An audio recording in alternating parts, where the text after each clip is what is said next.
Last occasion we have completed order 9, right? Still I'll take order 9 is because last occasion enna pannona அப்படியே ஒரு வேகமா ஓடிட்டோம். As usual, I'll be chatting with you in English as well as Tamil. Okay. So, enga puriyiliyo note பண்ணி வச்சுக்கோங்க. End of the lecture we can chat. Okay. 9 பொறுத்த வரைக்கும் what we saw is after the suit is filed, summons will be sent to the defendant. So summons, if it is not sent, suit dismissed, or the suit is dismissed prior to appearance of defendant, there will not be a bar to file a fresh suit. Last occasion. Okay. Or the plaintiff can also restore the suit. That is order 9, rule 4. Okay. Apparam paathalna. Ipo order 9 rule 5 enna, if the plaintiff fails to issue summons, okay, after the non-appearance or failure on some summons on the defendant, what will happen? A suit will be dismissed or the judge will say you take fresh summons. Order 9 rule 6 is very important, is because order 9 rule 6 and you should read it as when the defendant or respondent did not participate in the proceedings, he is not entitled for a notice at any point of time. The court can proceed with the proceedings and proceed for delivering judgment. That means you can always insist the court and say you need not issue notice of any further proceedings in the suit. Only difference is that where a defendant is set ex parte, the defendant who has not filed the written statement, even without setting aside the ex parte order, can cross-examine. That is one exception that is available here. Indian seri original side rules liya, even if you don't file your written statement, you can still cross-examine the plaintiff to disprove his claim. Okay. I think you don't have any questions on this. We'll move to the next. Is because see, we are only recapturing 9. And Nick, I can only be around here for one and a half hours. So how fast we could move around, we'll move. Okay. Nama CPC no mudikla. I was to complete the CPC before January. Because of many circumstances, we had to skip the lecture for several days, so we could not do it. Next, where the defendant only appears, now suit will be dismissed. Okay. Or if the defendant has filed a counterclaim, it will be treated as a separate suit. Yeah. So the court will proceed with the counterclaim. It will determine the counterclaim. When the defendant has appeared, order 9, rule 9 is very important. Order 9, rule 4 and 9 is contra provisions. Where the suit is dismissed after appearance, it bars fresh suit. That is very essential. You should know.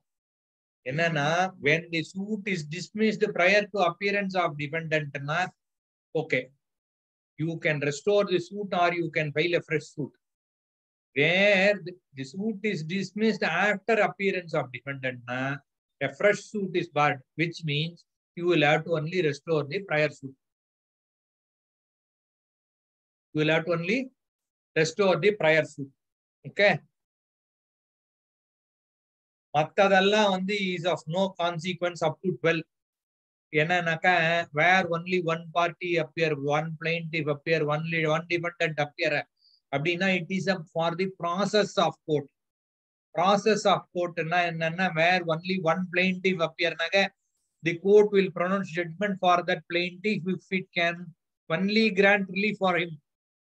Where only a defendant has appeared, defendant issue, defendant not at issue nu paapom.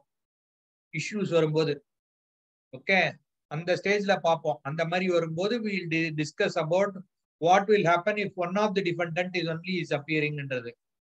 Ipo varumna and the sections you will read is because it is the process of the court where the court, how the court should proceed when a person does not appear. It is defined there. 13 is very important. That is setting aside ex parte decree.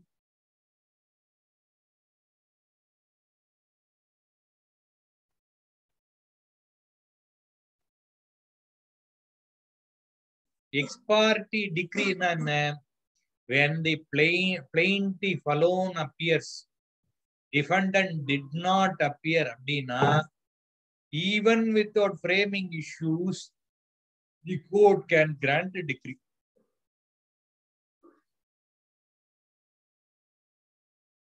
Okay, even without framing issues, the court can grant decree. Only if the defendant appears, issues is required. Till the defendant did not appear, the court can pass a decree based on the pleadings of the plaintiff alone. No issues is required. Ex parte decree set aside when a defendant fails to appear and a judgment is passed, the defendant can always approach the court and say, I was avoided by circumstances, therefore set aside the decree in kekla. That is Order 9, Rule 13. Order 9, Rule 13 a person will approach, the defendant will approach the court and say, I could not appear on the day fixed. The court has passed a judgment.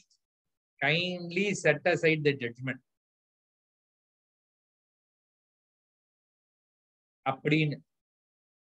See, there are nariya judgments for and against, saying that the court can exercise discretion and nariya judgment irukku.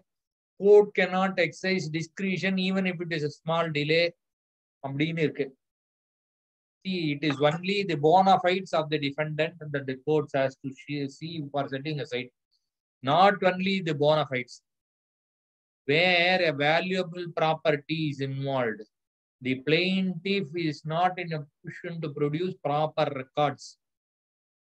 A decree anyhow is granted, the court can still say the plaintiff has to prove it after the defendant is given an opportunity.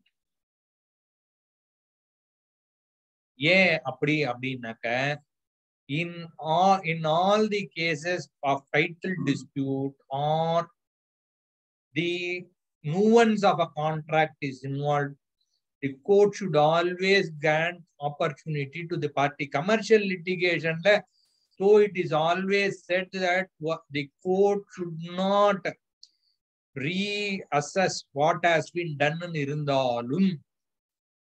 The situation, according to the situation, the court has to necessarily give an opportunity to the party. Is because in a commercial contract, the court cannot merely read the agreement on many instances to grant a relief. The court has to see what was the intention of the parties while signing the agreement, to interpret the clause of the agreement, not for the purpose of granting relief, to interpret the clause of the agreement. Interpretation, it is always required that an opportunity is given to the defendant. Okay. See, இப்போ order 9 Rule 13 we are not going to discuss judgments, is because that will be endless. Order 9 Rule 13 is a discretion vested on the court. When the defendant approaches saying that I have a bona fide reason for not appearing before court, kindly let me handle this brief again அப்படின்னு சொல்றதுக்கு தான். So it is only looking into the bona fides of the defendant, that is the discretion that is vested on the court, nothing more. Okay. No decree to be set aside without notice to opposite party. ஏன்னா order 9 rule 13 போடுவான் இல்லையா, order 9 rule 13 போட்டா court should issue notice to the plaintiff. ஏன்னா plaintiff counsel நீங்க போய் கொடுத்தல் notice அப்படின்னாக்கா my brief is over, decree is passed, my brief is over, you serve on the party சொல்லுவாங்க நிறைய பேர். So to avoid saying that he has refused, the court should, this code itself says notice on the opposite party is a must. Therefore, an endeavor should be taken to see that a notice is served on the opposite party. Nale plaintiff tha. Here, a plaintiff ne avun kuduthiralam. Opposite party in kudutadhukku reason enna, see one of the defendant is a party. Abdina, the plaintiff as well as all other defendants should be given notice ingarada opposite party na mean pannirukadode circumstances nam understand panni. Next is order 10. Order 10 vandu actually vandu romba nanna provision for CPC. Unfortunately 10 is followed only in commercial courts in all strength. Civil court is not exercising its power under order. High court kuda sitting as a civil court, High court is also not exercising its power under order 10. That is my understanding because of my experience all these years.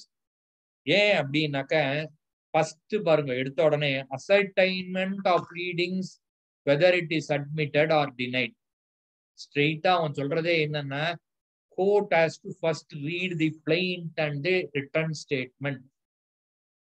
Court has to read the plaint and the written statement nale connected documents also.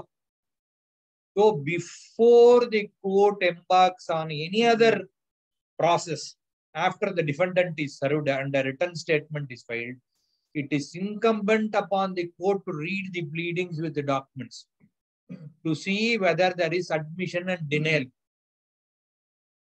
Admission and denial அப்படின்னு ஒரு commercial கோர்ட்ஸ்ல இருக்க practice பண்ற எல்லா லாயருக்கும் உடனே என்ன வரும்னா affidavit of admission and denial அப்படிங்கிறது ஞாபகம் வரும். That is one situation that is available in the Commercial Courts Act. This is available in the code itself, where the court can see from the pleadings and documents whether the parties have on the face of it admitted, whether it is for the plaintiff or on the side of the defendant. For plaintiff documents la defendant ode pleading so avanode title lo admit ayirundha, the court can see. It can even look into it and take it as admission garda in the provision ode concept. Adhe mari plaintiff is claiming title defendant document la ada nammalode property boundary ah kuduthirukuna, the court can look into it always as admission. There is no bar, but this is not even exercised today except for commercial courts. This particular provision is not read, it is not followed as of now. But it has to be followed is because CPC in its own strength is a complete code by itself. This has to be read and followed in all force. We should insist as a lawyer. This will reduce the time of court. 10(1) உடனே என்ன பண்ணிட்டான்னாக்கா admission denial பார்த்த உடனே if it has to be tried அப்படின்னு court is going to come to a conclusion அப்படின்னா 10(1) கொடுத்தான். alternate dispute resolution போறேலா, whether you are going for a lok adalat, mediation or arbitration. alternate resolution வந்தா arbitration வந்தா. Okay, so நார்மலா நம்மளதுல இதுல மீன் பண்றது is only mediation and lok adalat. 89 section 89 தான் இங்க order 10 rule 10(1)A ல போட்டுறான். It is only a lok adalat or mediation that is to be. So the court has to ask whether you are going for a to exercise this option, or it has to send it once for 1 or 2 hearings. This was followed for some time in our civil court few years back. Few years back, this was followed for few years. For 2-3 years, all the civil courts, once it comes to the stage of issues, issues frame panamata. It will be sent to mediation or Lok Adalat for a trial. And the Lok Adalatla failure anaka failure report oda inga varumbodhu dhaan they will frame issues. Next is oral examination of parties or companion of parties. Ingiye konundra 16 varaikum povandam, 16 17 varaikum povandam. In the stage la enna oral examination na the admission and denial process irukku illaya, where the court has to see whether it is proper admission, if there is a little confusion, or if the court can examine him, find out this is the real admission. Interrogatories avoid பண்றதுக்கு. Interrogatories அடுத்தது போறோம் order 11ல. இந்த interrogatories avoid பண்ற situation கோர்ட்டுக்கே கொடுத்துடும். இந்த 10(2)ல saying you examine the party to find out whether it is admitted or denied at this stage itself, or the court can ask the pleader. Next பாத்தீங்கன்னா இந்த அந்த மாதிரி pleader-ஆல answer பண்ண முடியலன்னா பார்ட்டியை வர சொல்லுன்னு எக்ஸாமின் பண்ணலான்னு ஒரு ஆப்ஷன் கொடுத்துருக்காங்க. பட் ஒன்னே ஒண்ணு என்னன்னா 136, 137 of the Evidence Actல பார்த்தோம்னா court cannot cross-examine a witness. Court should not put questions on witness ன்னு ஒரு prohibition இருக்கு. There are more judgments on the point. அது that is different. We will not embark on such an exercise today.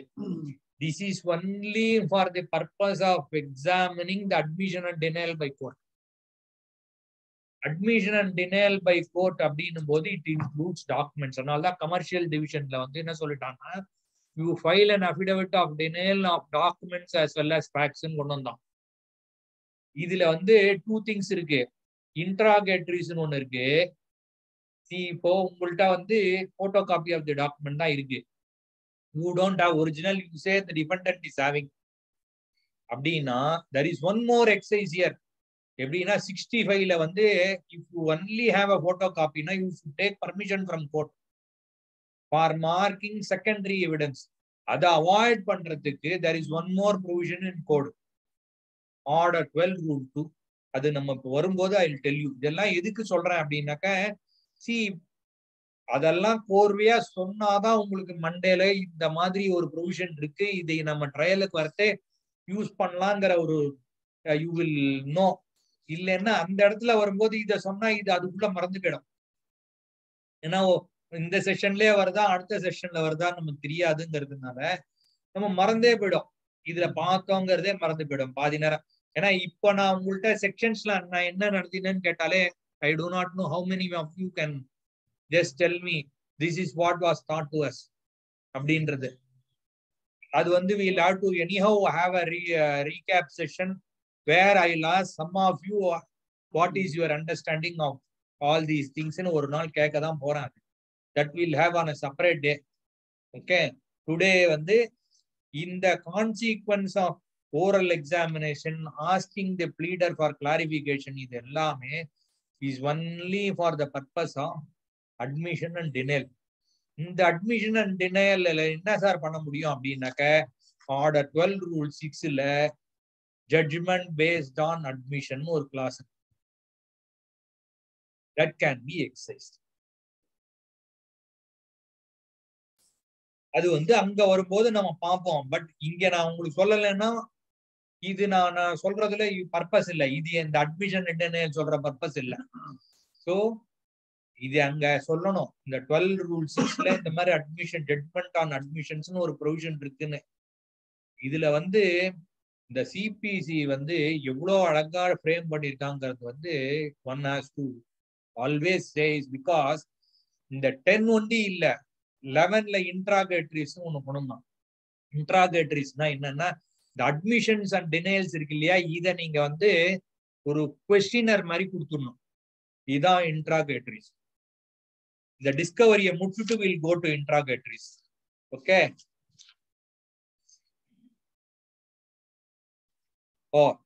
அடுத்ததே order 11லயே interrogatories தான் வந்துருது. So இன்ட்ராகேட்டரிஸ்ங்கிறது என்னன்னா, இந்த admission denial இருக்கு இல்லையா, கோர்ட் எக்ஸாமின் பண்ணும்போது நம்ம லாயர்ஸ்க்கு தெரிஞ்சிடும் இந்த இடத்துல அட்மிஷன்ஸ் இருக்கு, இந்த இடத்துல டினையல்ஸ் இருக்கு. இத கோர்ட் ஒத்துக்கலங்கிற அந்த இது தெரிஞ்சிருக்கிறதுனால நம்ம என்ன பண்ணணும்னாக்க இந்த இன்ட்ராகேட்டரிஸ்ங்கிற ப்ரொவிஷனை எக்ஸசைஸ் பண்ணணும். எப்படின்னா, you should put a questionnaire like format where you will say in all these things you have admitted and all these things you have denied. Therefore, I need not waste my time on trial. You give an answer to this.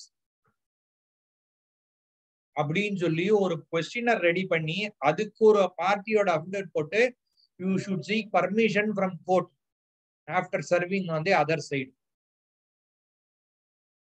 Other சைடுக்கு counter போடுறதுக்கு opportunity கொடுக்குறா அப்படின்னா court நார்மலா இன்ட்ராகேட்டரிஸ்க்கு answer கொடுன்னு சொல்லணும். When a court gives an opportunity to other side to file a counter, the court should always say, அதான் கோர்ட்ல சொல்லியிருக்கு. இதுல சொல்லியிருக்கிறதே என்ன சொல்லியிருக்குனாக்க, the objections to interrogatories by answer அப்படின்னும் போதே தெளிவா அத அழகா சொல்லிட்டான். counter to interrogatories petition அவன் சொல்லல. You cannot file a counter saying that I will not answer interrogatories. Let him go for trial. நீ சொல்ல முடியாது. Once the court has exercised its discretion to issue a notice in interrogatories. Therefore, once a notice is issued, looking into the questions and the court has come to the conclusion, yes, this will be a prompt into an admission or denial. These questions will prompt into an admission or denial, and this will reduce the time of trial னு சொல்லி court determine பண்ணிட்டு notice கொடுத்தா, it is incumbent on the person to whom an interrogatories is served to answer it by an affidavit. He should answer everything. If he is not answering, the court should say, I am record that he has not answered, and the court will take adverse inference at the appropriate time. இங்கே record பண்ணணும். The court has to necessarily record. So இத மைண்ட்ல வச்சுக்கோங்க. You should insist when an interrogatories, you serve interrogatories on other side, he does not answer, you should insist on the court to record that an inference will be drawn now or later. இதுக்கு ஒரு இது இருக்கு. எப்படின்னா, you can always insist on cost. That is different. Insist on compensatory cost for proof, for not answering interrogatories and again asking you to go for trial. That is different. Still, if in an interrogatory which is served on the other side, the other side fails to file an affidavit saying that this is the answer, or he is not denying, or he is not answering that, the court should record either at the time itself an adverse inference is drawn with regard to the particular fact for which an interrogatory is given, or it should say, I will draw an adverse inference at a later day when judgment is given. These things you should insist upon the court. அதே மாதிரி அவன் என்ன சொல்லிட்டான்னாக்க, form of answer should be in form 3 in appendix C. இந்த appendix C is very very important. எப்போதும் ஞாபகம். appendix C ல தான் எல்லா ஃபார்ம்ஸும் இருக்கும். CPC ல நீங்க யூஸ் பண்ண வேண்டியது இந்த admit documents, admit facts எல்லாம் சொல்றேன் பாருங்க, 12ல இருக்குன்னு சொல்லிட்டு நம்ம அப்ப பார்ப்போம். அந்த 12 to 4 எல்லாம் கொடுக்கணும் அப்படின்னாக்கா அந்த appendix C ல இருக்கிற ஃபார்ம்ஸ் பிரகாரம் தான் you should give notice. In fact, நீங்க calling for documents கொடுக்குற பாருங்க நோட்டீஸ், அது கூட இந்த appendix C ல இருக்கிற ஃபார்மேட்ல தான் தரணும். ஓகே, நெக்ஸ்ட் 11ல there is one more provision where if the court is not satisfied with the answer that is given in the affidavit in answer, the court can ask the party to give further answer. So application of mind by court at every instance is required. In the court of a ரொம்ப important inference one should draw. Mechanical working by court is not available when you are a civil court. A civil court cannot work mechanically. It should apply its mind at every stage of suit. The application for discovery of documents, the affidavit of documents, production of documents, see, I may have documents that I have produced to the plaintiff. The defendant may have documents that sometime I may know, sometime I may not know. So, you will ask the defendant, you should ask the defendant, if you have it in your possession, bring it. That is discovery. Production of documents should be always before issues. Or whenever the court asks you. If plaintiff has said in the plaint that the defendant is possessed of the document, or the defendant has said the plaintiff is possessed of the document, he did not produce the plaint, he has suppressed this document, and the document production, the court can ask them to do it in 1114. Inspection of documents referred to in pleadings. See, normally நம்ம trial ஆரம்பிக்கிறதுக்கு முன்னாடி இந்த டாக்குமெண்ட்டை கூட பார்க்காம நீ trial ப்ராசஸ்க்கு போக கூடாதுங்கிறதுக்காக there is a provision. எல்லா லாயர் கிளைண்ட் எல்லாரும் பார்த்தேன்னா பொட்டியில ஏத்தின உடனே கேட்டேன்னாக்க, நீ அவனோட பிளைண்ட படிச்சியா? நான் பார்க்கவே இல்லை. நீ அவனோட ரிட்டர்ன் ஸ்டேட்மெண்ட்டை பார்த்தியா? நான் பார்க்கவே இல்லை. அவன் டாக்குமெண்ட்ஸ் பார்த்தியா? பார்க்கவே இல்லை. உங்க வக்கீலா பார்த்தானா தெரியாது. இந்த மாதிரி சிச்சுவேஷன் வரும்னு தெரிஞ்சு அந்த காலத்திலேயே சிபிசில என்ன பண்ணிட்டான்னாக்கா, இந்த இன்ஸ்பெக்ஷன் ஆஃப் டாக்குமெண்ட்ஸை நீ முன்னாடியே ட்ரையல் ப்ராசஸ் ஸ்டார்ட் பண்றதுக்கு முன்னாடி பண்ணிடணும்னு ஒரு இதுக்கு ஒரு செக்ஷனும் கொடுத்துட்டான். சேயிங் தட் நீ கோர்ட்டுக்கு மெமோ போட்டோ இல்லைன்னா by any means you should inspect the documents that is referred in the pleadings, and then alone you should start the process of trial. The order of inspection நார்மலா நம்ம ஊர்ல எப்படின்னாக்க, நம்ம வெறும்னா original சைடை பொறுத்த வரைக்கும் ஒரு மெமோ போடுவோம், அதர் சைடுக்கு சர்வ் பண்ணிட்டு ரெக்கார்ட்ஸ் கிளர்க் உங்களுக்கு இன்ஃபார்ம் பண்ணுவா, நீங்க இந்த டைம்ல இன்ஸ்பெக்ட் பண்ணிக்கோங்க. அவ்வளவுதான் ஒரிஜினல் சைடை பொறுத்த வரைக்கும். You can go inspect. Whether the other side is present or not, the records clerk will show you every document in his presence. He will not permit you to take it away. Okay. As far as city civil court is concerned, in many courts they follow the procedure. Mofsal court la judge will pass an order saying you permit them in this time to inspect the document. Namma city civil court la nama paattu poi kettu vaangi nama paathu agent vandodrom. Adu that is different. The verified copies, enna verified copies? Even before start of trial, you have the right and privilege to take copies of document. இத நம்ம யாருக்குமே நிறைய அட்வொகேட்ஸ்க்கு தெரியாது. Mark பண்ணல sir, copy தரமாட்டேங்கிறான் sir, refuse பண்றாங்க கோர்ட்ல. We cannot refuse. Order 11 Rule 19 says you can take a copy of that which you have verified. You can take all copies of the document you have inspected.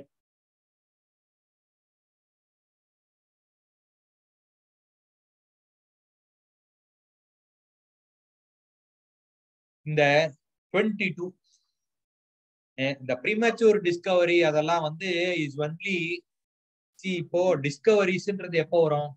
After filing of a consent. Yeah.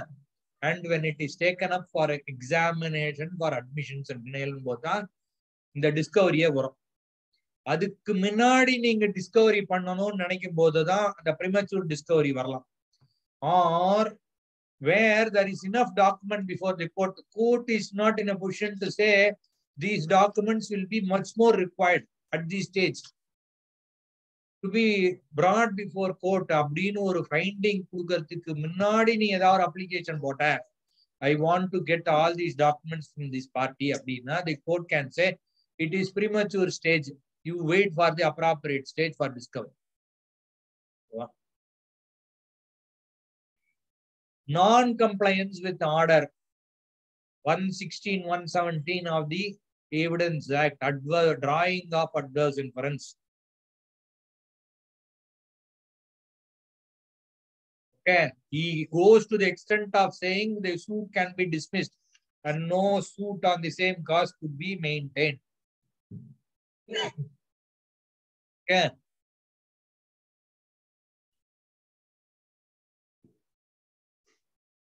அப்போ இப்படி இருந்தது அப்படின்னா டிஃபெண்டன்ட்டுக்கும் அதையே சொல்லிட்டான். Where the defendant fails to produce comply with the order of discovery, his defense is liable to be struck off. இதெல்லாம் எதுக்குன்னா for lawyers to insist upon the court to say you ordered for discovery, he did not follow, kindly follow this provision. நீ டிஃபெண்டன்ட்டுக்கு appear ஆறல் அப்படின்னா ask them court to dismiss the plaint so that the plaintiff will be left with no other remedy and he cannot file a fresh suit. If you are the plaintiff, insist upon the court to strike off the defense so the defendant cannot cross-examine you if his defense is struck off. That is one good event the court has provided, where a defense is struck off.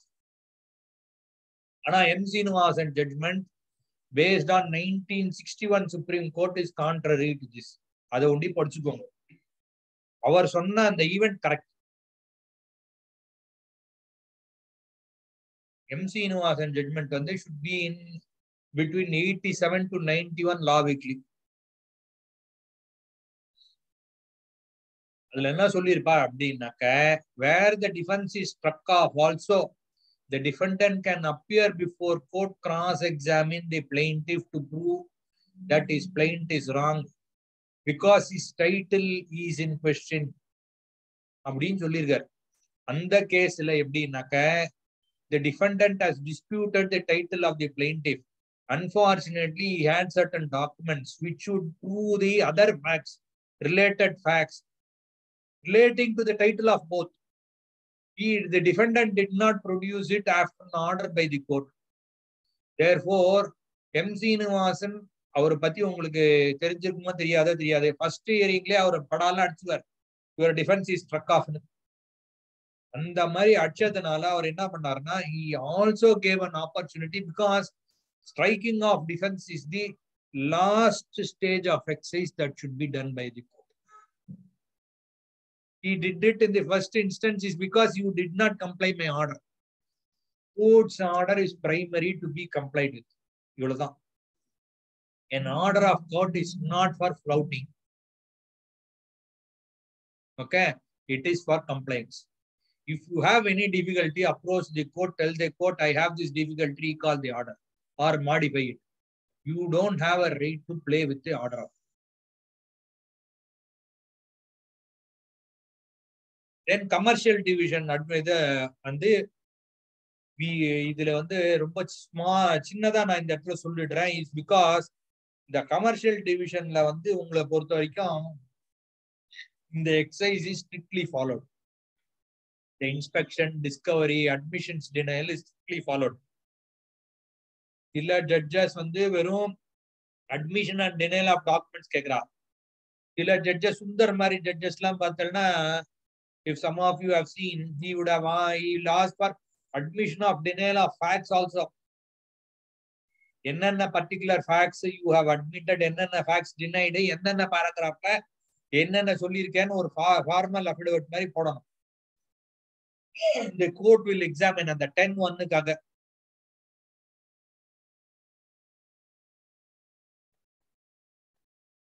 Notice of admission of case அப்படின்னு அட்மிஷன்ஸ்ல வரும்போது நான் சொன்னேன் இல்லையா உங்களுக்கு, you have several other formalities also other than interrogatories.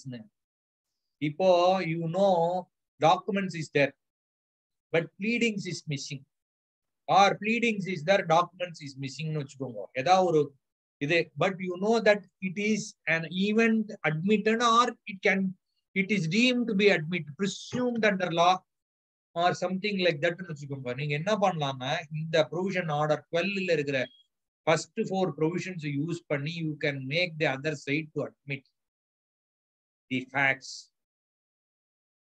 or documents. இதெல்லாம் ரொம்ப important is because these will reduce the time of trial. இது எல்லாம் இன்ட்ரோடியூஸ் பண்ணதே 10 பொறுத்த வரைக்கும் கோர்ட்டே ரெடியூஸ் பண்ணணும்ங்கிறதுக்காக 10 கொண்டு தான். 11, 12 கொண்டு வந்திருக்கிறது வந்து parties should exercise the rights available under the code to reduce the time of trial அப்படிங்கிறது தான் இதோடைய கான்செப்ட்.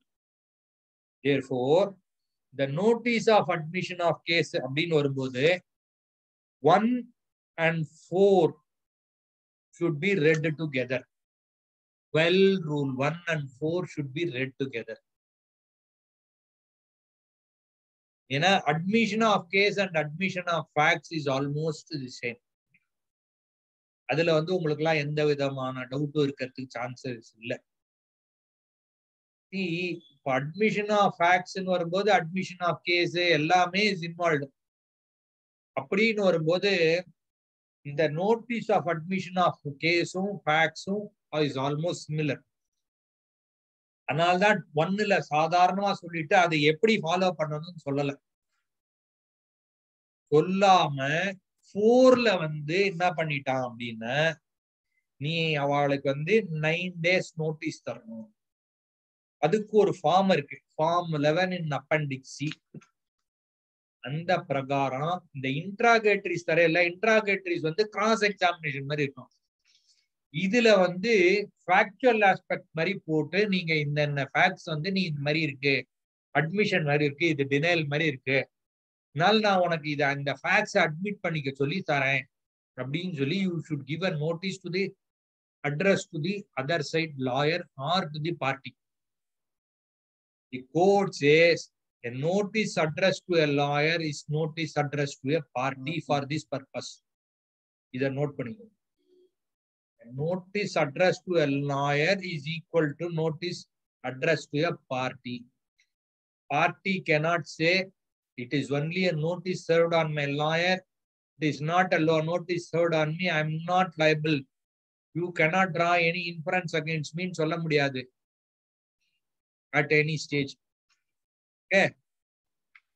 So இந்த இது வந்து இந்த பர்டிகுலர் இதுல வந்து இப்போ வந்து நம்ம நெக்ஸ்ட்டுக்கு போறோம். இந்த அட்மிஷன் ஆஃப் ஃபேக்ட்ஸுக்கு அப்புறம் நான் இப்போ அட்மிஷன் ஆஃப் டாக்குமெண்ட்ஸ் போறோம். அட்மிஷன் ஆஃப் டாக்குமெண்ட்ஸ் ஏன் ரிக்வயர்ட் அப்படின்னா, திஸ் இஸ் டு அவாய்ட் 65. ரெகுலராகவே அட்மிட் ஆயிடும்ல சார் டாக்குமெண்ட், அப்போ எதுக்கு சார் அட்மிஷன் ஆஃப் டாக்குமெண்ட்ஸ் நீங்க கேட்கலாம். ஏன்னா all original documents if it is produced it is deemed to be it has to be admitted before court. கரெக்டா? So என்ன பண்ண போறோம், நம்ம ஒரிஜினல் ப்ரொடியூஸ் பண்ணவன் கோர்ட்ல வந்து வாங்கிடுவோம். The admission of documents எப்ப required அப்படின்னா, if you have only a photocopy of document and you have averred in your pleadings that the other side has the original. First, 2 things you should remember. One is you should have said about this document in your pleadings. Second is, Rishabh, I have muted all of you. I'll give you time. You note down your question. I'll give you time.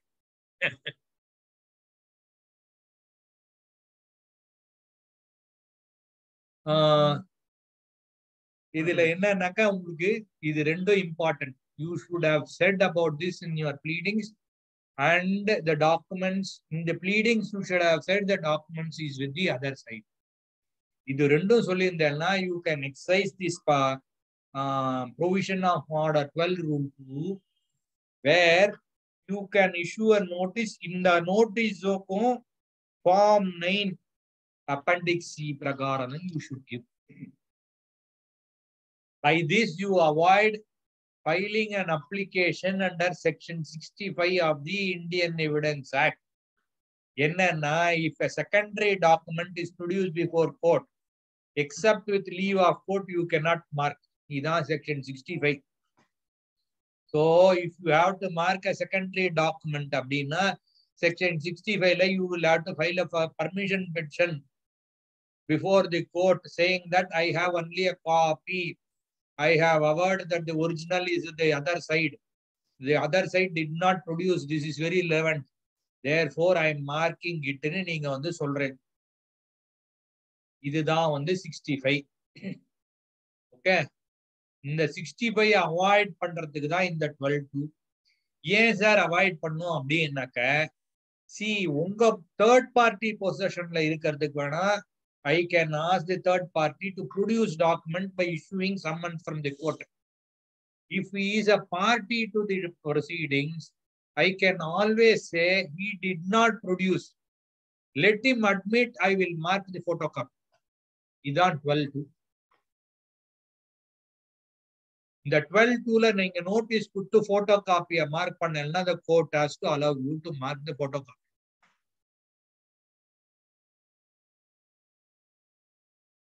ஆனா இதுக்கு அந்த ரெண்டு condition should be strictly followed.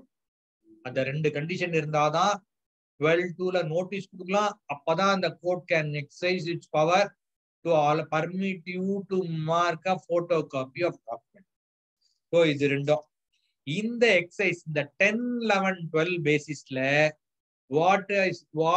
what amounts to an admission or denial the court can pass orders on the basis of such an admission garda order 12. Rule 6. Order 12 rule 6 வந்து is a comprehensive provision enabling the court to pass a judgment based on admission at the initial stage itself. Initial stage அப்படின்னா before framing of issues. ஏன்னா framing of issues is very very important நம்ம பார்க்க போறோம். Once a suit is contested, facts is disputed அப்படின்னாலே the court has to frame issues. Court has to frame issues அப்படின்னாலே it is a contested suit. Contested suitனாலே either the parties can agree that the documents can be marked, we will address oral evidence, we will argue. Or the parties can say, I will mark the documents, no oral evidence is required because it is only suit based on documents. Therefore, I need not let in oral evidence. I will just like that argue the case, you pass judgment and சொல்லலாம். நிறைய கேஸ்ல இப்ப Anand Venkatesh is exercising that power, saying that I don't require oral evidence, documentary evidence போறோம் இந்த மாதிரி சூட்ல.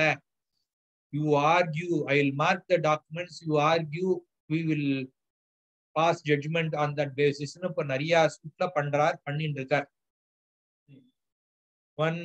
One instance I have seen in the few months that he was sitting in the original commercial side. Okay. Next is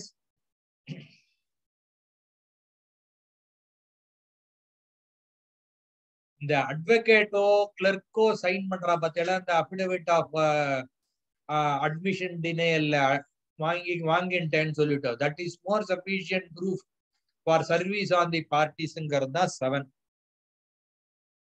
Notice to produce documents என்ன sir அப்படின்னு வந்து next இவ்வளவு வந்துட்டோம். திருப்பி என்ன notice to produce document? This is what I was telling you. The discovery of documents, premature discovery of documents in the my stage எல்லாம் தாண்டின உடனே, where the plaintiff as well as the defendant are alleging before court that the other side should produce all these documents which is not produced, அப்படின்னா they can serve notice to produce documents on the other side in Form 12 Appendix C. இந்த Form 12 Appendix C போட்டுட்டு பார்ட்டியோட affidavit, proof of service போடுவீங்க இல்லையா, நீங்க நார்மலா trial கோர்ட்ல proof of service போடுறீங்களா, அந்த ப்ரூஃப் ஆஃப் சர்வீஸ்க்கு பார்ட்டி அஃபிடவிட் போடணும். இந்த இதுக்கு மற்றதுக்கெல்லாம் நம்ம அட்வொகேட்டோட அஃபிடவிட்டோ கிளர்க்கோட அஃபிடவிட்டோ போட்டுருவோம். இந்த பர்டிகுலர் அந்த ஃபார்ம் 12 appendix C பிரகாரம் கொடுத்தேன்னா you should file a party's affidavit saying that I have asked him, I have issued notice to produce documents. In the please accept this as proof of calling upon the other party to produce the documents ன்னு சொல்றதுக்கு அந்த affidavit வரணும். இந்த மாதிரி notice நீங்க கொடுத்து இப்போ அந்த follow பண்ணாம if the other party is asked to undergo the ordeal of trial, regular process of trial na cost is involved. அதான் 9. காம்பன்சேட்டரி காஸ்ட் வேற, இந்த இடத்துல இருக்கிற காஸ்ட் வேற. இந்த இடத்துல இருக்கிற cost is where you issue notice to admit facts, notice to admit documents, notice to produce documents. That is not complied with, the court can order cost to the other party who is made to prove those documents, those facts. 13 10 11 12 வந்து ஒரு recap, ஒரு short recap. 10 is a process of court. 10 is a process of court where after filing plaint and written statement, the court examines pleading, finds out whether there is admission denial. To come to such a conclusion, it also asks the parties to appear before it, get examined, or ask the lawyer to clarify such of those admissions and denials for it to pass an order based on such admission and denial. அதுக்கப்புறம் 11 வந்தோம். 11ல வந்து இன்ட்ராகேட்டரிஸ் Discovery of documents பார்த்தோம். இன்ட்ராகேட்டரிஸ்ங்கிறது வந்து again இந்த admissions and denials வந்து instead of putting him in cross examination வெறும் இந்த மாதிரி ஒரு கொஸ்டினர் மூலியமா நம்மளால ப்ரூவ் பண்ணிட முடியும் அப்படிங்கிறதுனால we are filing an interrogatory with a permission petition. The court will look into the questions and see which are all the interrogatories that can be answered at this stage before going into a trial. அந்த particular questions வரைக்கும் answer பண்ணுங்கன்னு சொல்லி அவளை counter போடுங்க with அஃபிடவிட்னு சொல்லுவான். Only such of those questions that is allowed by the court, the dependent, the other party has to answer in interrogatories. So அதை பார்த்தோம். Next is Discovery பார்த்தோம். டிஸ்கவரின்றது வந்து inspection of documents, verification of documents, taking of copies பார்த்தோம். Then calling upon the other side to produce documents, notice to produce documents பார்த்தோம். Next 12ல வந்து admission of case, admission of facts ஒன்னா படிக்கணும். 12 rule 1யும் 4யும் ஒன்னா படிக்கணும்ன்றத பார்த்தோம். Next வந்து அந்த 2 and 3ல வந்து ஃபார்ம்ஸ்ல இந்த மாதிரி ஃபார்ம்ஸ்ல தான் தரணும் நீங்க நோட்டீஸ் டு அட்மிட் டாக்குமெண்ட்ஸ் சொல்லியிருக்கு அப்படிங்கிறது. அது 4 வந்து நோட்டீஸ் டு அட்மிட் ஃபேக்ட்ஸ்ன்னு சொல்லி பார்த்தோம். 2 வந்து is to admit documents. Admit documents வரும்போது it is to avoid section 65. Electronic evidence admission இங்க நீங்க கொண்டு வர முடியாது. 65B கம்ப்ளைண்ட்ஸ் இங்க பண்ண முடியாது. 65B கம்ப்ளைண்ட்ஸ்க்கு ஒன்னே ஒண்ணு பண்ணலாம். 65B வந்து அவன் அம்ச ரெக்கார்டு, எலக்ட்ரானிக் ரெக்கார்டு அவந்து அப்படின்னாக்க அந்த மாதிரி சிச்சுவேஷன்ல you can issue 12 to avoid 65B. You can mark this document in your case, electronic evidence in your side. Okay, office document. For all your documents, you will have to file an affidavit under 65B saying, இது வந்து either I have taken printout from the website, or it is a document that is maintained by me in the computer or by my client, the client or affidavit saying that we have maintained it in the usual course of business. I have taken the extract and I have given the printout to the court. This is the common extract that is given from my computer which is maintained in the usual course of business. நம்ம நீங்க bankers book evidence ஆக்ட்னு ஒண்ணு இருந்து எத்தனை பேருக்கு தெரியும் தெரியாது. இந்த bankers book evidence ஆக்ட்ல பார்த்தேன்னாக்க என்ன சொல்லியிருப்பான்னா, banker need not produce the entire books of accounts. அந்த லெட்ஜர்ஸ் பார்த்தேன்னா முன்னாடி எல்லாம் புக்கு இவ்வளவு பெருசுக்கு இருக்கும். அதை திறந்து மூடுறதுக்கே இப்படி தரமா, இந்த கையை அசைச்சு மூடினான்னா 2 நாள் திறக்கிறதுக்கு கை வலிக்கும். அவ்வளவு பெரிய புக்கா இருக்கும். அதுல என்ட்ரி போட்டு வச்சிருப்பான். அந்த புக்ல இருந்து இருக்கிற எக்ஸ்ட்ராக்டா ஒரு பேப்பர்ல எடுத்து அவன் சர்டிஃபை பண்ணி தருவான். This is to certify that this is the accounts maintained by the bank for the customer in the normal course of business of the client with the bank in this account.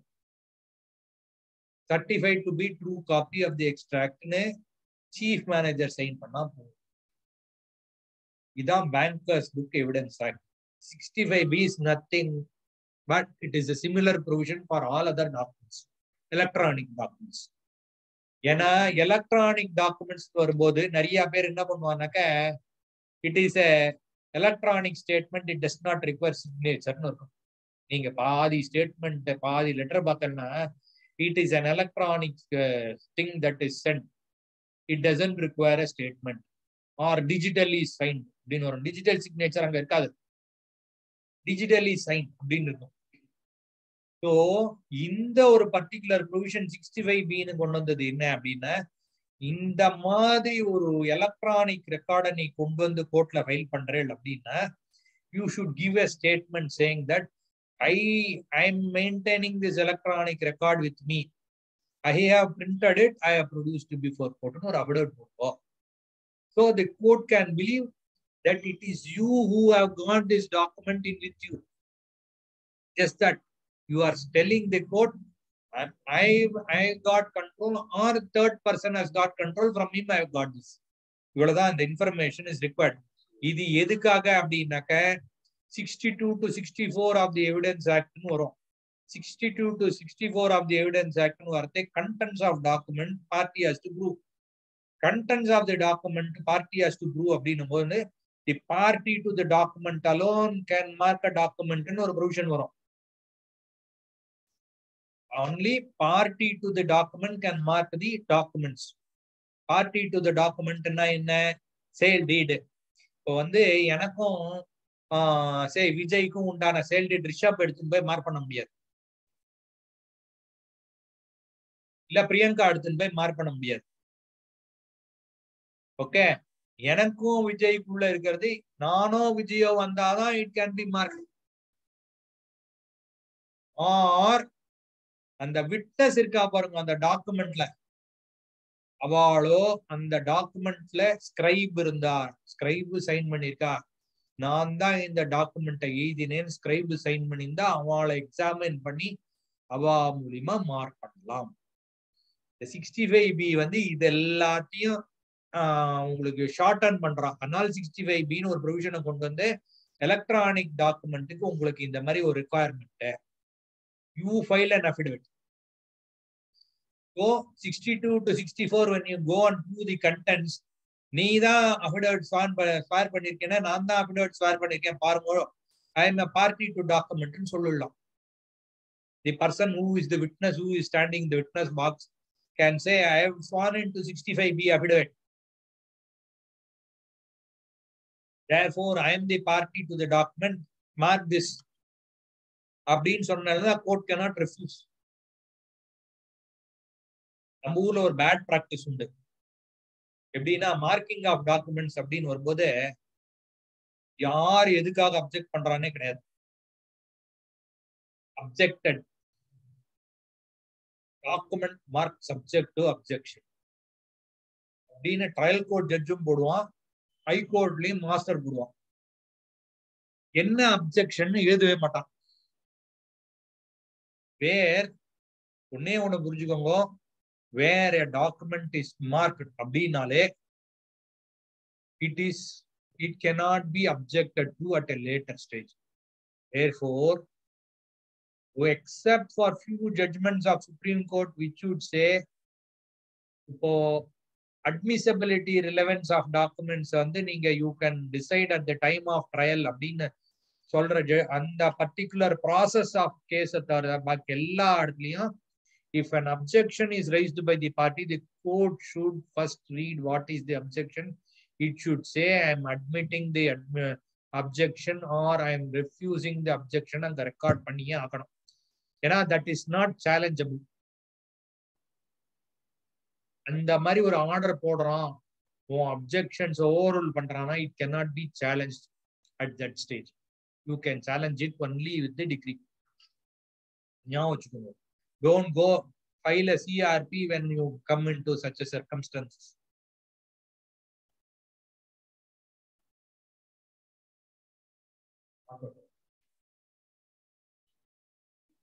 Sorry.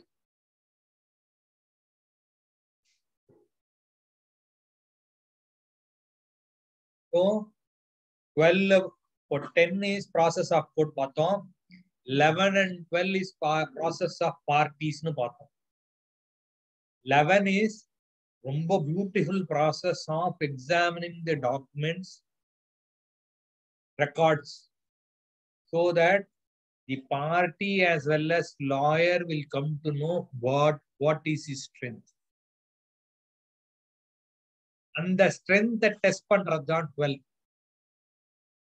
எப்போதும் ஒண்ணு வச்சுக்கோங்க, அந்த strength test பண்றது தான் order 12. எப்படி test பண்றேன் அப்படிங்கிறது admission of facts, admission of documents கொடுக்கறது தான் உங்க ஸ்ட்ரென்த். அந்த டெஸ்டிங் ஆஃப் ஸ்ட்ரென்த்ங்கிறது. ஏன்னா இன்ட்ராகேட்டரிஸ் எல்லா கேஸ்லயும் எக்ஸசைஸ் பண்ண முடியாது. இன்ட்ராகேட்டரிஸ் வந்து எந்தெந்த கேஸ்ல there is some strength of admission or denial, அந்த strength of admission of denial which is not so straight அப்படிங்கிற கேசஸ்ல ஒண்டிதான் you will be permitted to go for interrogatories. In rest of the cases you can issue a notice to admit facts saying that these documents with your pleadings goes to prove that this is an admitted fact. Kindly admit this fact or notice கொடுக்குறேன்னு வச்சுக்கோங்க. If he does not deny, when I am asked to prove that fact again, அப்படின்னா the court has to order exemplary cause for making me prove that fact. So அந்த notice கொடுத்து அந்த நோட்டீஸ்க்கு reply வரலன்னும் போது நீங்க வந்து court கிட்ட சொல்லணும், நீங்க அந்த ரிப்ளை வரலங்கிற என்டார்ஸ்மெண்ட் போடும்போது the so and so has served notice on the other side, he did not respond, he will be entitled to cost if he is asked to prove it ன்னு endorsement போடும்போதுன்னு சொல்லணும். You are entitled to ask the court to do this exercise. Okay. Next is production, impounding and return of documents. Production of documents always வந்து நம்ம சொல்லிட்டோம். இப்போ வந்து இந்த settlement of அது before settlement of இஷ்யூஸ்ங்கிற concept வந்து இப்போ என்ன சொல்றது, I will not say it is redundant, but it will apply only in few cases because code has bring it so stringent that the plaintiff should produce all the documents with the plaintiff. Defendant should produce all the documents with written statement சொல்லிட்டான். You cannot produce any document without leave of court ன்னு சொல்லிட்டான். So now everything is reduced. Therefore, the party does not have liberty to throw some document into the court after the filing of pleadings. Throw அப்படின்னு சொல்றேன்றதை வந்து தப்பா எடுத்துக்க கூடாது. Is because the exercise of filing is exercise with the pleadings ன்னு சொல்லிட்டான்.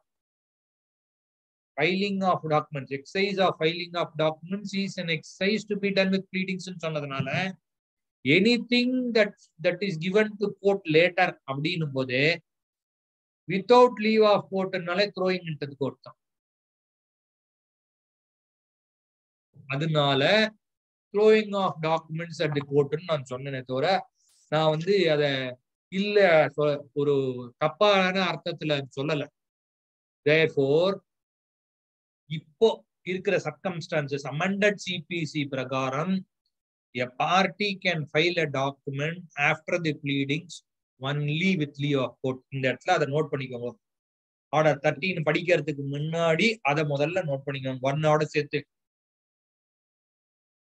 A party to the suit can file any document after the pleadings, filing of pleadings only with leave of court.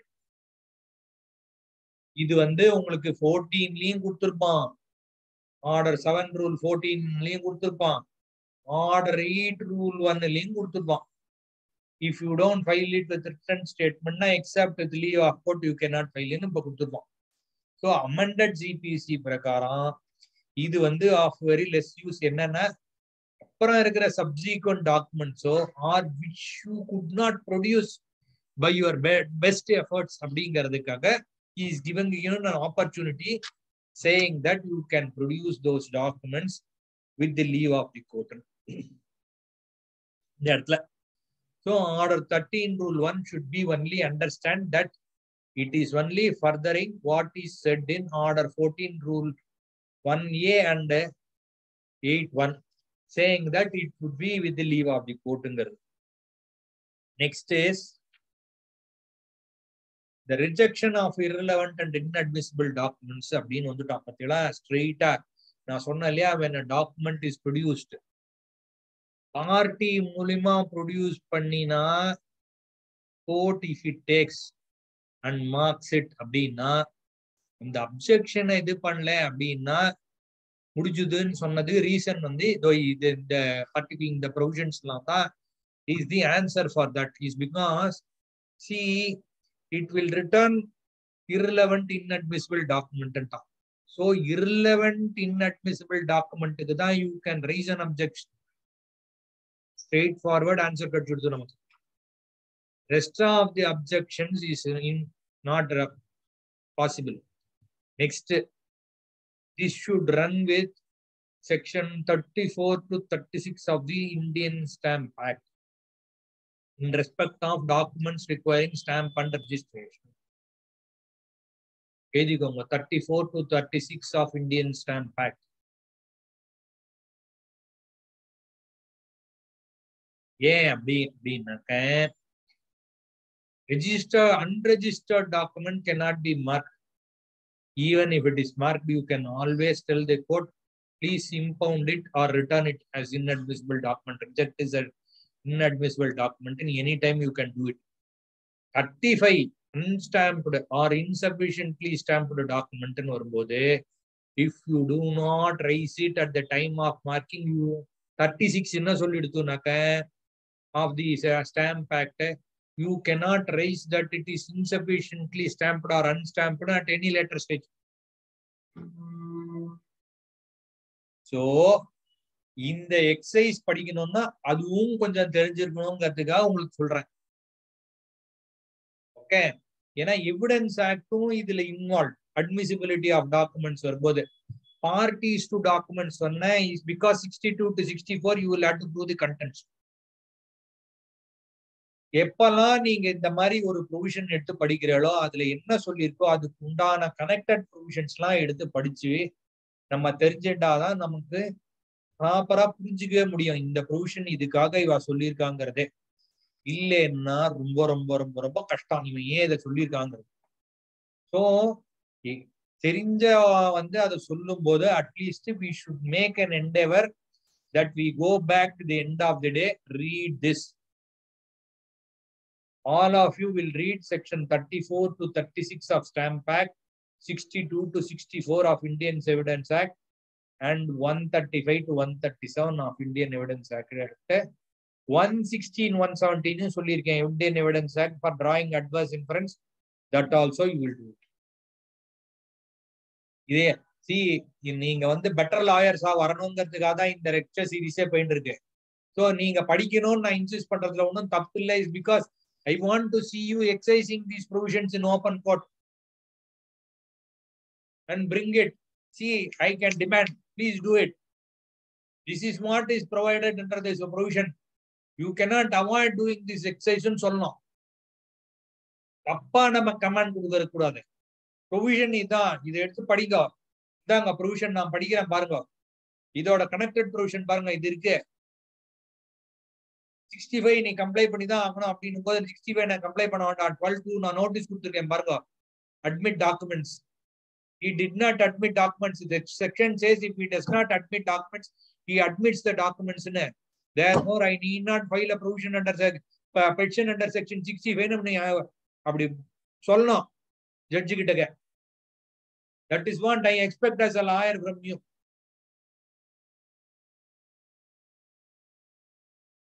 Next, endorsement of admitted documents, return of entries, இதெல்லாம் இருக்கு இல்லையா, இதெல்லாம் நம்ம வந்து சிம்பிளா நம்ம பார்த்துருவோம். எப்படின்னு வச்சுக்கோங்களேன், டாக்குமெண்ட்ஸ் வந்து நீங்க விட்னஸ் மூலியமா தான் தர முடியும். எவிடன்ஸ் ஸ்டார்ட் பண்ணும்போது தான் மார்க்கிங் ஆஃப் டாக்குமெண்ட்ஸ் வரும் இல்லையா. ஸோ இப்போ வந்து ட்ரையல் ஆரம்பிச்சுடுதுங்கிற ஸ்டேஜுக்கு போகல. ஆனாலும் அவன் ஏன் இந்த ஸ்டேஜ்லயே மார்க்கிங் ஆஃப் டாக்குமெண்ட் சொல்லிட்டான் அப்படின்னா, நிறைய கேசஸ்ல the court will pass judgment without evidence. இப்ப சொன்ன இல்லையா, ஆனந்த் வெங்கடேஷ் வெறும் டாக்குமெண்ட்ஸை மார்க் பண்ணிட்டு ஆர்கியூ பண்ணி ஆர்டர்ஸ் பாஸ் பண்றார், ஜட்ஜ்மெண்ட் பாஸ் பண்றார், ஓரல் எவிடன்ஸ் தேவையில்லை, இது வெறும் trademark suit, copyright suit, or வெறும் contract suit, it doesn't require இன்டர்பிரேஷன்லாம் ஒன்றும் இல்லை, நான் டாக்குமெண்ட்ஸை மார்க் பண்ணி நான் ஜட்ஜ்மெண்ட் தரேன்னு சொல்றா இல்லையா, அந்த ஸ்டேஜுக்கே இது யூஸ் ஆகணும் இல்லையா. ஸோ ஜட்ஜு வந்து நான் எதை வச்சு நான் மார்க் பண்றது அப்படின்னு முடிக்க கூடாது. இதெல்லாம் தான் provision. So even before the trial commences the judge has the power to mark documents, see what is admissible document, what is inadmissible document. Admissible document alone the court can entertain, say that it is marked அப்படின்னா plaintiff the நார்மலா P series, defendant the D series தருவான். இல்லைன்னா plaintiff the A series, defendant the B series. இவ்வளவுதான் common. Okay, so simple.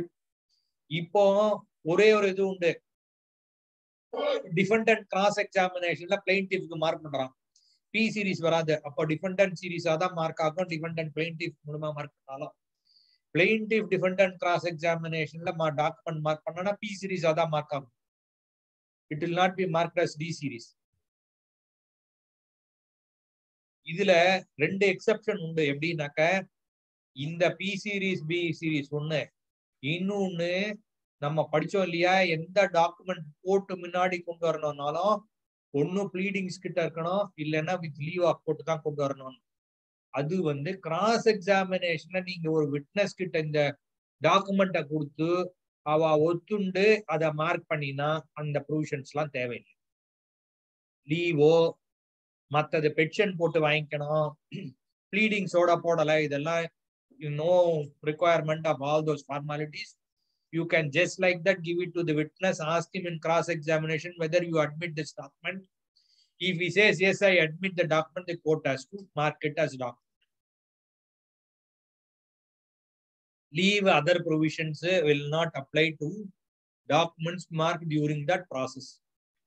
So Vijay enna confused state la irukkel, right? I'll ask you all these things.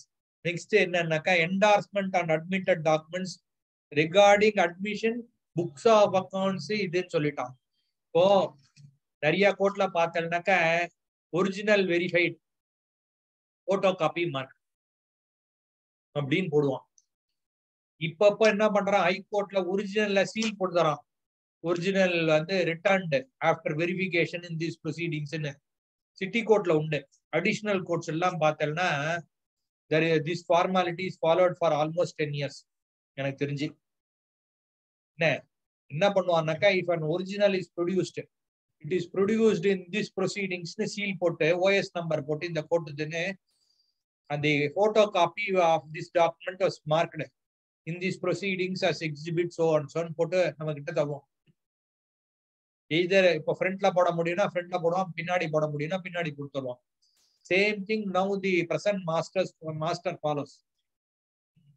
அதுக்காக உங்களுக்கு சொல்றேன், நார்மலா வந்து original should be marked. Original where it cannot be given to courtனா you can always insist upon the court to mark certificate copies if it is available.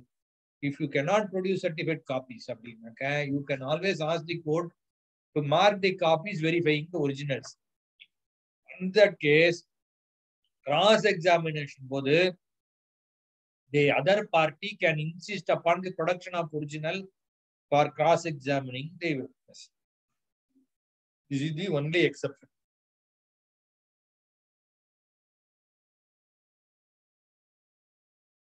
impounding of documents அப்படின்னு வரதே என்ன sir அப்படின்னாக்கா ரெண்டு இடத்துல impounding வரும்.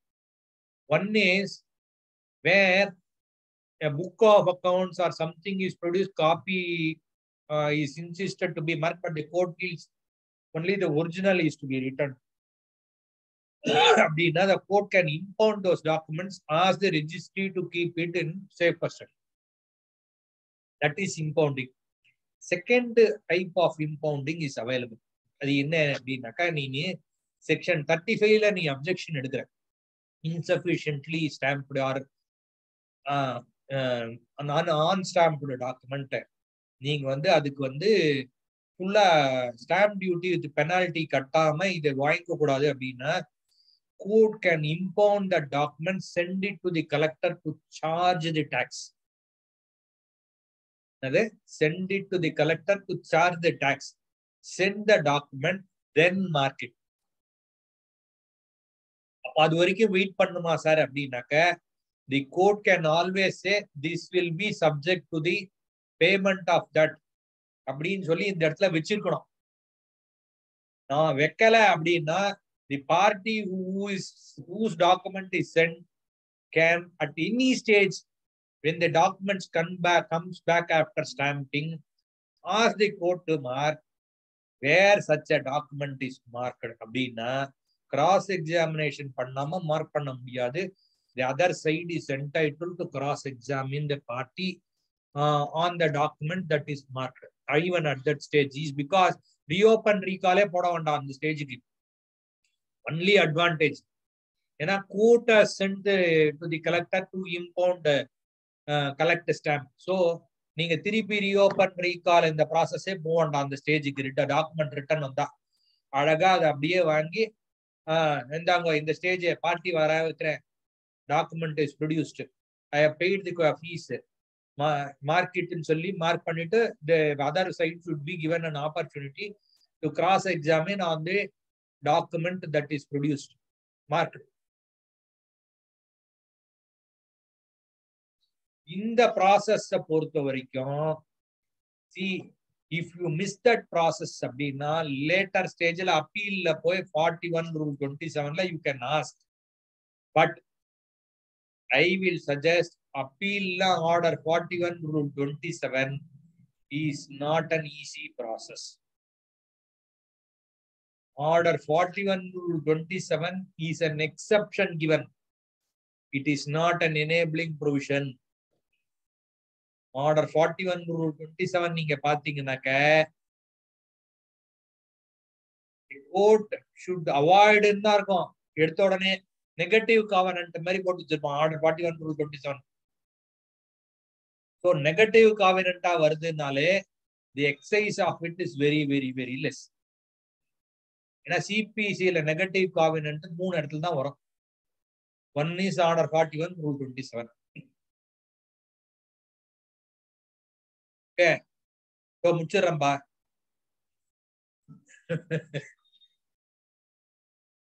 இந்த order 13ஓட இன்னைக்கு முடிச்சுடலாம். சம்மரி ஜட்மெண்ட் ஒண்ணு இருக்கு, அது கமர்ஷியல் டிவிஷனுக்கு, அதையும் பார்த்துருவோம், அதோட நிறுத்திடுவோம். இன்னைக்கு இந்த ரிட்டர்ன் ஆஃப் அட்மிட்டட் டாக்குமெண்ட்ஸ் வரைக்கும் இம்பார்ட்டன்ட்.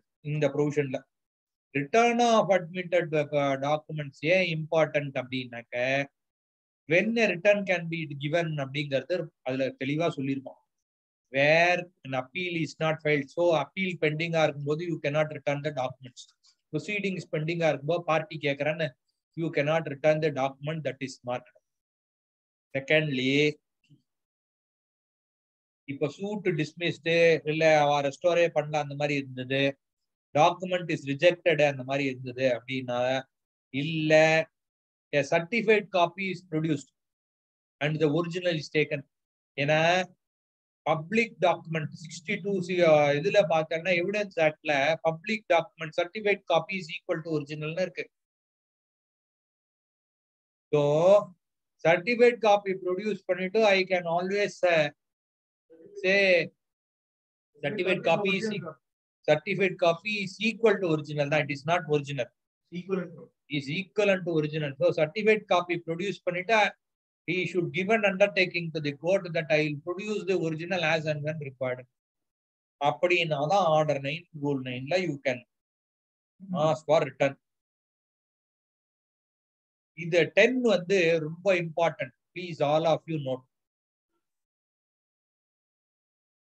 The 13 rule 10 அப்படிங்கிறது வந்து ஒரு enabling provision for court and lawyers.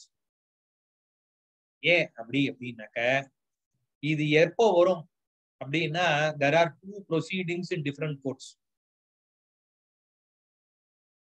அப்படின்னா the court can ask the other court to send it records, mark those documents here also and return it, or ask the party to get certified copies and mark it. இந்த send for records அப்படிங்கிறது இந்த provision அதுதான். இப்போ வந்து ஒரு original suit நடந்துட்டு இருக்கு, வேற ஒரு கனெக்டட் அப்பீல் வேற ஏதோ ஒரு கோர்ட்ல நடந்துட்டு இருக்குன்னு வச்சுக்கோங்க. அதே documents required, party is not in a position to get a certified copy, or that document is so important for the court to come to a conclusion that the suit or the proceedings can be decided only on the basis of that, and always the court can excise, and it can send back the records after taking a copy of the marked documents, keep it for itself, where a stamped sealed copy kept by the judge saying that send for, and the other copy is retained in judge endorsement quota, that is more sufficient for the records.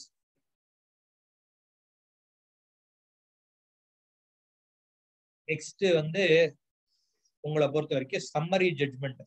Summary ஜட்ஜ்மெண்ட்டும் 12 rule 6க்கும் என்ன difference அப்படின்னு பார்த்தோம்னா 12 rule 6 is based on admission. Summary ஜட்ஜ்மெண்ட்ங்கிறது without trial. இவ்வளவுதான், very simple concept. Evidence இல்லாம நான் சொன்னேன் இல்லையா, இப்போ கமர்ஷியல் டிவிஷன்ல டாக்குமெண்ட்ஸை மார்க் பண்ணி அப்படியே பார்ட்டிஸ் ஆர்கியூ பண்ணி ஆர்டர்ஸ் போடுறா அப்படின்னு சொல்லிட்டு, அதுக்கு பேர் தான் summary judgment. Summary judgment is different from judgment based on admissions. Summary ஜட்ஜ்மெண்ட்ங்கிறது என்னன்னாக்க, if the document and pleadings is sufficient for the court to peruse and give a judgment, the court can, without going into the process of trial, give judgment on that stage itself. That is summary judgment. Ipo what we will do is